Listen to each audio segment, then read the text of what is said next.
Hi, this is Mark Morrell from ToonBarn. We're here at RetroCon 2017. We're talking to Rob Paulsen, who has a completely amazing career. I'm left speechless from all the roles that you've had. Okay, it all started back in, 85? Gosh, Johnny Quest? 83, actually. 83. Just before that, the first shows I did were G.I. Joe and Transformers. Oh. I was Snow Job on G.I. Joe and Air Raid and something else on Air Raid and, gosh, I don't remember, a couple of aerial bots or something. But, man, Mark, I'm a lottery winner, man. I can't believe how fortunate I've been to do this gig for this long. And then I get to talk to you and Kim, and it's just, it is a remarkable thing to be able to look back and not only see the work that I've been fortunate enough to be involved with, but things like this, RetroCon, all the conventions that have, truthfully, they're springing up like zits on a 12-year-old, man. They're so ubiquitous.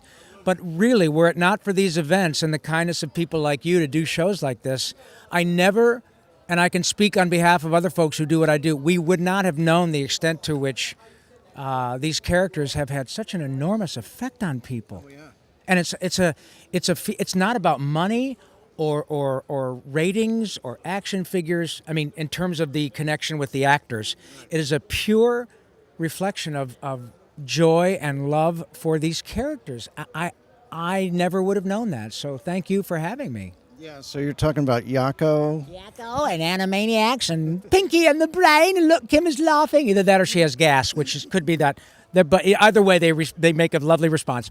But yeah, two Ninja Turtles, and did you mention Johnny Quest? Yeah, two. You started out as Raphael. Raphael when you guys were little, right. And then 25 years later, I got hired to be Donatello on the current iteration of the show. With Seth Green, Greg Sipes, and Sean Astin. Exactly. And, man, two rides in the Turtle Van, and Animaniacs has been on Netflix for a year and a half. We haven't done a new episode of Animaniacs in over 20 years, and you can argue that it has cultivated just as big an audience now as it did then. Right, and thanks to Animaniacs Live, which you're doing with Randy Rogel. That, folks, is called a professional segue, yes. Which means that Mark knew exactly how to slide into the next topic. Yeah, as a result of the kindness and the generosity of Warner Brothers Licensing, we now have an opportunity. Randy Rogel, who wrote United States, Canada, Mexico, Panama, and all those great songs, we travel around the country performing them live. And sometimes it's Randy and me in a piano, and sometimes it's Randy and me in an 80-piece orchestra. And sometimes Jess and Triss. Sometimes it's Yakko, Wacko, and Dot. Right. So either way, it is another opportunity to get that great music out there. And man, we just did it last week at New York Comic Con at Joe's Pub with, 300 people. Right. But the audience range was 17, 18 to 70. Mm-hmm.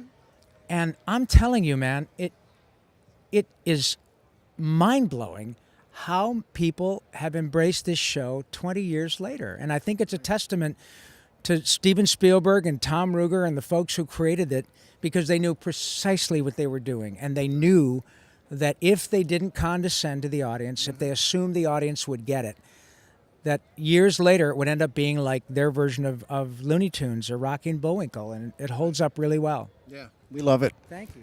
So the other thing that you were a part of that we love is I Know That Voice. Oh, yeah, Johnny DiMaggio's love note to the voice acting business. Yeah, it's pretty cool. And we saw you at a panel at New York Comic Con. They're talking about putting it into a series. Yeah, Johnny, I think, has got a deal. I'm not sure if he sold it yet, but pardon me. He is he's pushing to do, I think, kind of a series based on I Know That Voice, in which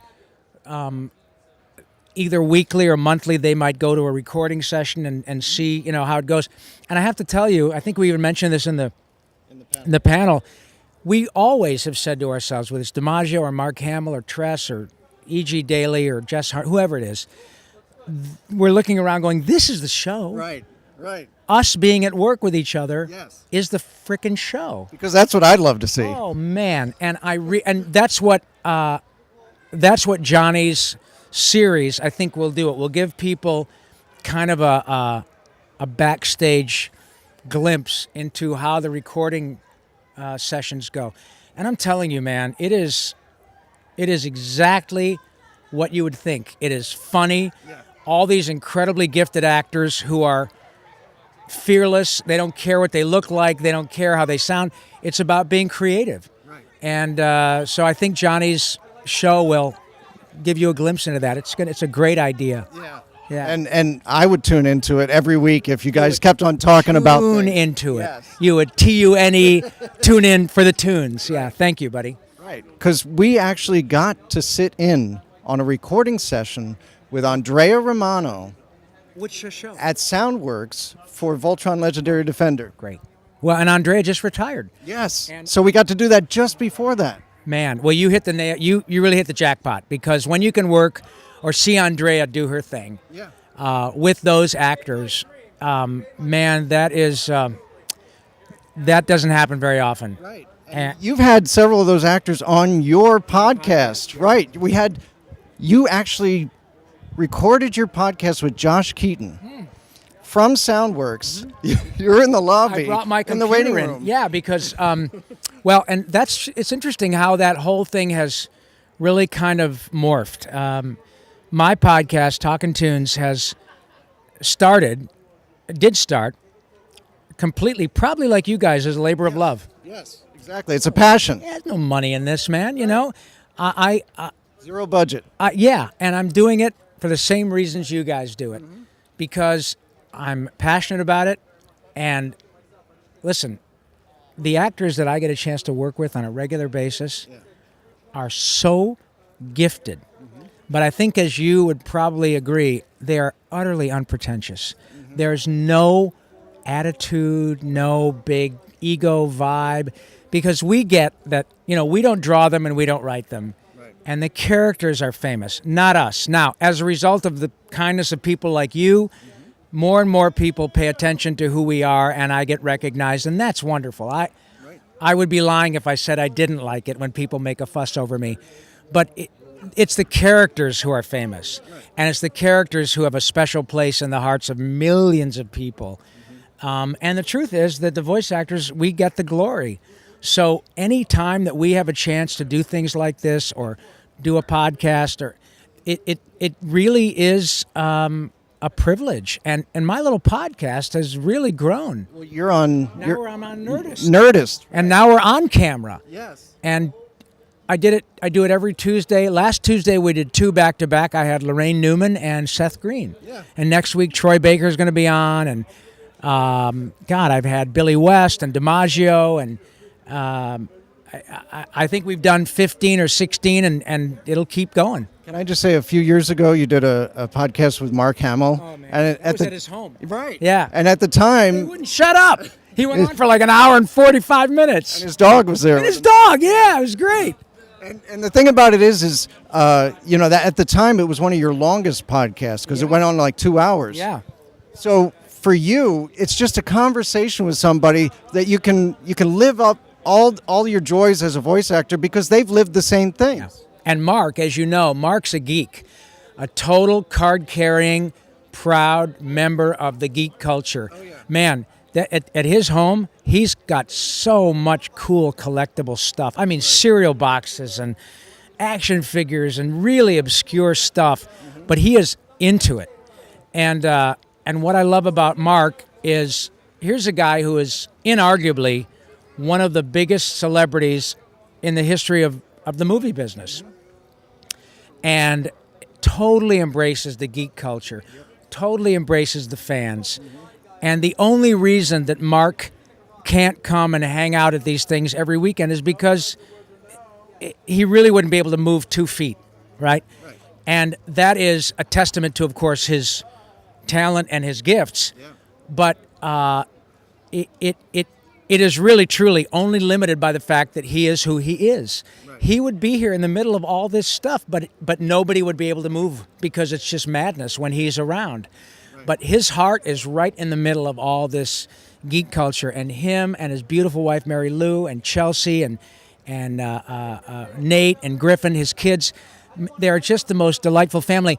And when people recently made a fuss about the fact that Mark was GQ's Man of the Year or something like that, I wrote him and I said, that doesn't surprise me. What really is more of a of a big deal is the fact that he's been married to his beautiful wife for whatever 30 or 40 years in Hollywood. That's the story. And man, they're just great people, and I'm really privileged to be called a friend. He's a good guy. And you are friends with everybody. I mean, you're friends with Andrea, you're friends with Johnny, you're friends with all these people, and all these people would call you one of their best friends as well, right? I think at the risk of sounding arrogant, they probably would, but that speaks to how we all feel about each other. And you've interviewed enough of us to know that this is not contrived. We are grateful, and we're very we love each other because a high tide raises all boats, man. When you're in a room, you saw the panel, man. I'm up there with Johnny DiMaggio and Nolan North. Oh my God, you can't go wrong with those people. And I think your beautiful wife is looking at you because And Jess Harnell, and it just goes on and on and on. So we really get how lucky we are to be in this position. And we never, never, never want the fan base to think that we take them for granted. We do not. And I know this because I've known a lot of these people for 30 years, in some cases longer. I've known Tress MacNeille since she was a cocktail waitress. Right. So I've known Tress for almost 40 years. She is, without question, the most prolific voice actress in the history of Hollywood. And to this day, Nancy Cartwright just called me 10 minutes ago. Wow. And we all pinch ourselves every day, Mark. We get how lucky we are. So every time we get an opportunity to chat with the fans via somebody who does a show like yours, we never want the opportunity to go by without a chance to say, thank you. We have the braces on our kids' teeth and our dog food and the mortgages are all paid as a result of nice folks like you paying attention to what we do, and it'll never be taken for granted. And another thank you that we want to give is to Rose and Tony, the organizers of RetroCon. RetroCon.